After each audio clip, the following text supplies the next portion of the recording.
তাহলে কানপুর টেস্টটিকে সাকিবের last test match হতে যাচ্ছে।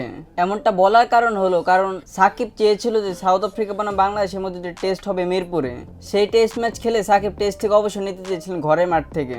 কিন্তু তাকে যে নিরাপত্তা দেওয়ার ব্যাপারটা ছিল, সেই নিরাপত্তাটা তাকে বিসিবি দিতে পারবে না বলে জানিয়েছে। আর বিসিবি সাকিবকে নিরাপত্তা না দিতে চাইলে সাকিব অবশ্যই দেশে আসতে চাইবেন না, কারণ আপনারা ঘটনা জানেনি সাকিব কিসের জন্য দেশে আসতে চাইবে না। তো এই জন্যই মনে হচ্ছে সাকিবের কানপুর টেস্টই তার লাস্ট টেস্ট ম্যাচ হতে পারে। আবার এটাও হতে পারে সে দেশে আসবে এবং দেশে এসে সে মিরপুর টেস্ট খেলে অবসর নেবে।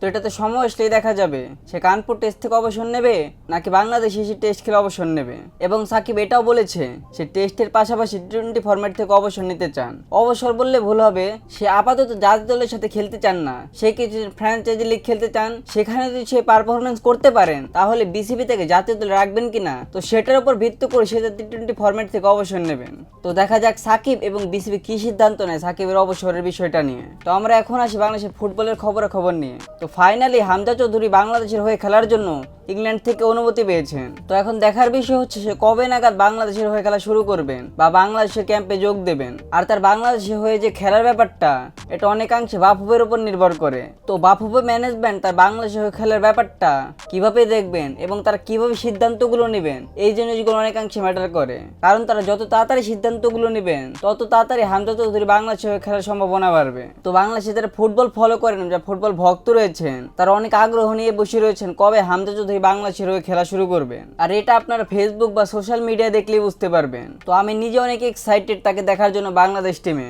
তো দেখার বিষয় হচ্ছে সে বাংলাদেশের হয়ে কেমন করতে পারে। তো আমাদের আশা তো এটাই থাকবে সে বাংলাদেশের হয়ে ভালো করুক এবং তাকে ঘিরে যে বাংলাদেশ ফুটবল ফেডারেশন প্ল্যানিং করবে সেটা কেমন ভাবে কাজ করবে। তো সবকিছু দেখার জন্য আমরা অনেক এক্সাইটেড। তো 16 অক্টোবর থেকে বিপিএল 2024 এর প্লেয়ার ড্রাফট শুরু হবে এবং 27 অক্টোবর থেকে বিপিএল 2024 এর আসর শুরু হবে। এবং এবারের বিপিএল এর সবচেয়ে বড় নিউজটা হচ্ছে এবার বিপিএল আরো 3টি ফ্র্যাঞ্চাইজি যোগ হচ্ছে।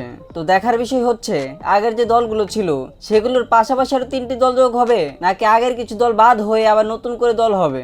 কারণ আমরা প্রতি বছরই দেখতে পাই ফ্র্যাঞ্চাইজি পরিবর্তন হয়, দলের নাম পরিবর্তন হয়, প্লেয়ার পর্যন্ত পরিবর্তন হয়ে যায়। আর এই সকল কারণে বিপিএল এর মান অনেকাংশে কমে যাচ্ছে। তো দেখা যাক নতুন 3 ফ্র্যাঞ্চাইজি কিভাবে তাদের দল গঠন করে এবং তাদের দলের নাম কি কি থাকে। তো আমরা আজকের ভিডিও এখানেই শেষ করছি।